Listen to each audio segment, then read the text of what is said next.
બધું દરિયા કિનારો છે અને પાણી પણ આવતા થયા છે. એવી રીતની વચમાંથી જો તમે આવી રીતના આ છે મહિષાસુર દાદાનું મંદિર જો આવડું આ દર્શન કરી લીધા છે. જો આ દરિયા કિનારો છે ભાઈ. તો નિકુલભાઈનો ને રામજીભાઈનો ફોન આવ્યો કે હે ને આપણે જવું છે મહિષાસુર દાદાના દર્શન કરવા માટે ને એટલે ભાઈનો ફોન આવ્યો ને એટલે ડાયરેક્ટ હું તૈયાર થઈ ગયો ને ભાઈ રહે ને આવી ગયો. અત્યારે આ મહિષાસુર દાદાનું મંદિર છે. આ જ્યારે પાણી ભરાઈ જાય ને તેવા ટાપુમાં પરિવર્તન થઈ જાય ને અત્યારે છે ને દરિયો ખાલી હતો ને એટલે દાદાના દર્શન થઈ ગયા છે. તમને જે આ વસ્તુ દેખાય છે ને આ વસ્તુ એ નીચેથી આ ક્રેન કહેવામાં આવે છે. નીચે સામાન હોય મોટો વસ્તુ એ કે આપે છે વીજબારું.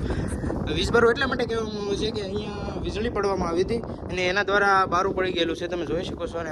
હેલો મિત્રો, સ્વાગત છે તમારું રામજી લાઈફસ્ટાઈલ બ્લોગની અંદર. આજે આપણે આવી ગયા છીએ મધુવનના દરિયા કિનારે અને મધુવનના દરિયા કિનારાની વચમાં એક એવો ટાપુ આવેલો છે મહિષાસુર દાદાનો. એ ટાપુ ઉપર આપણે અત્યારે જઈએ છીએ. ઉપર ચડી ગયેલા છે. જો આ દાદરા છે આવી રીતના કંઈક અને આ છે ટાપુ. એની ઉપર છે મહિષાસુર દાદાનું મંદિર ને આ છે મધુવનનો દરિયા કિનારો. તો જઈએ ઉપર ટાપુની અંદર, તમને પણ બતાવી તો વિડીયોની અંદર બન્યા રહેજો.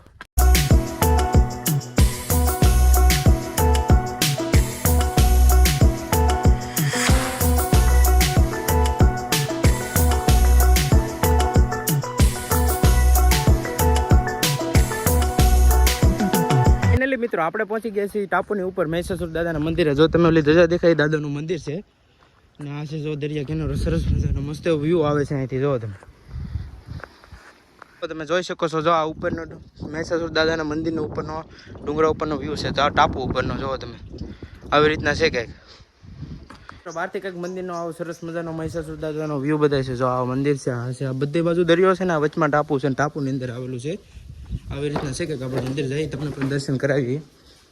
જોઈ શકો છો તમે આવી રીતના છે કંઈક મહિષાસુર દાદા, મેકાસુર દાદા એવી રીતના છે કંઈક. જો તમે આ બાજુ પણ છે ને. આ મિત્રો આ મંદિર વિશે તમને આના ઇતિહાસ વિશે કાંઈ ખબર હોય ને તો જરાક વિડીયોની અંદર કોમેન્ટ કરી નાખજો. મિત્રો આપણે અત્યારે મહિષાસુર દાદાના મંદિરે દર્શન કરીને બહાર આવી ગયા છે. બહારથી કંઈક સરસ મજાનો જો આવી રીતના વ્યૂ દેખાય છે દરિયા કિનારાનો. અને આની નીચે એક વીજળીનું બારું પણ આવેલું છે. એ પણ ત્યાં જઈએ અને તમને પણ બતાવ્યું ને જો આવી રીતના છે કે નિકોલભાઈ છે અમારા, એ સ્ટિક દ્વારા શૂટ લે છે કેમ કે મોબાઈલ નહીં સારો એટલે એને સ્ટિકમાં લેવું પડે. મેં મિત્રો ઘણી બધી સમસ્યા આવતી હોય પણ આપણે નિકોલભાઈ છે ને સમસ્યાને માત આપીને અત્યારે વિડીયો બનાવી રહ્યા છે. તમે જોઈ શકો છો એમની પાસે મોબાઈલ છે કાંઈ ખાસ નથી. હું તો એપલમાં શૂટ કરું છું એટલે મારે તો સારો આવે પણ એમની પાસે ખાસ મોબાઈલ નહીં. તો જો સ્ટિક દ્વારા ઉપયોગ કરીને ભાઈ 0.5x બનાવીને પણ વિડીયો શૂટ કરે છે. તો ભાઈ ઘણી બધી મહેનત કરે છે. તો ભાઈને પણ સપોર્ટ કરજો જેવો મને સપોર્ટ કરો છો એવો. અને તમે જોઈ શકો છો જો આવી રીતના કંઈક સરસ મજાનો ચારે બાજુ દરિયા કિનારો છે અને પાણી પણ આવતા થયા છે. એવી રીતની વચમાંથી જો તમે આવી રીતના આ છે મહિષાસુર દાદાનું મંદિર જો આવડું ત્યાં દર્શન કરી લીધા છે. જો આ દરિયા કિનારો છે. સરસ મજાનો વ્યૂ છે. જો આવે છે કંઈક. મિત્રો અત્યારે અમે આવેલા હતા મહિષાસુર દાદાના દર્શન કરવા મધુવનના દરિયા કિનારે ટાપુની વચમાં. આપણે લઈને આવેલા હતા મેથાળની હસ્તી એવી રોહિતભાઈને. જો તમે રોહિતભાઈ આપણી સાથે આવેલા છે. ભાઈ તો નિકુલભાઈનો ને રામજીભાઈનો ફોન આવ્યો કે હે ને આપણે જવું છે મહિષાસુર દાદાના દર્શન કરવા માટે ને એટલે ભાઈનો ફોન આવ્યો ને એટલે ડાયરેક્ટ હું તૈયાર થઈ ગયો ને ભાઈ રહે ને આવી ગયો. અત્યારે આ મહિષાસુર દાદાનું મંદિર છે. આ જ્યારે પાણી ભરાઈ જાય ને તેવા ટાપુમાં પરિવર્તન થઈ જાય ને અત્યારે છે ને દરિયો ખાલી હતો ને એટલે દાદાના દર્શન થઈ ગયા છે. ભાઈ તમને રામજીભાઈ દર્શન કરાવ્યા છે અને ભાઈ એને મસ્ત મજાના વિડીયો બનાવે એટલે ભાઈને છે ને લાઈક કરજો અને સબસ્ક્રાઈબ કરજો ભાઈ, ભૂલતા નહીં ભાઈ. હજી આગળ વધવાનું છે ઘણું આપણે. આપણે રોહિતભાઈને મળીને પણ ખૂબ આનંદ થયો. ભાઈનો સ્વભાવ પણ સારો છે. તમે એ ભાઈને પણ સપોર્ટ કરજો જો એ ભાઈ આપણી ફીડમાં આવે તો. તમને જે આ વસ્તુ દેખાય છે ને આ વસ્તુ એ નીચેથી આ ક્રેન કહેવામાં આવે છે. નીચે સામાન હોય મોટો વસ્તુ એ કે આપણે ચાલીને તો ન લાવી શકીએ. એના દ્વારા જો તમે આ જોઈ શકો છો આના દ્વારા નીચેથી બધી વસ્તુ લાવવામાં આવવા માટે. જો રોહિતભાઈ વધુ કહેશે આના માટે આપણે મંદિરને એવું બનાવ્યું તેવા છે ને પાણા તો હેઠે એટલે ઉપર લાવી ન એટલે છે ને પાણા અને હંધો સામાનને એવું લેવા માટે ને ક્રિંગ આ ગોઠવેલે એટલે હંધો સામાન ઉપર લાવીએ. જો આવી રીતના છે કે એ બધું સામાન લાવવા માટે છે અહીંયા. જો નીચે છે ને એક વીજબારું આવેલું છે. આપણે દાદાને દર્શન કરી લીધા છે ને હવે નીચે જાય છે. જો રોહિતભાઈ આવી રીતના કંઈક શોટ લે છે આપણા બધાના સ્ટિક દ્વારા. જો નિકુલભાઈ છે તો જાય છે આપણે નીચે.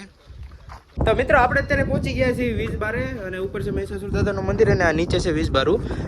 વીજબારું એટલા માટે કહેવામાં આવે છે કે અહીંયા વીજળી પડવામાં આવી હતી અને એના દ્વારા બારું પડી ગયેલું છે. તમે જોઈ શકો છો અને બે મિત્ર જાય છે આપણા વીજબારે વટીને. તમે જોઈ શકો છો આવી રીતના છે કે વીજબારું જો આવી રીતના દરિયો કિનારો છે. આપણે આગળ જઈએ હવે ધીમે ધીમે વીજબારે અંદર ઓલી બાજુ વટી જાય. આવી રીતના છે કંઈક બારું પડી ગયેલું. આના વિશે કંઈ આપણે બહુ ખબર ન હોય પણ આને વીજબારું કહેવામાં આવે છે એવું કહેવાય છે. આવી રીતના છે તો આખું બારું સરસ મજાનું. જોવો તમે સરસ મજાનું કંઈક આવું પોયરું પડી ગયેલું છે. વીજળી પડી એના દ્વારા.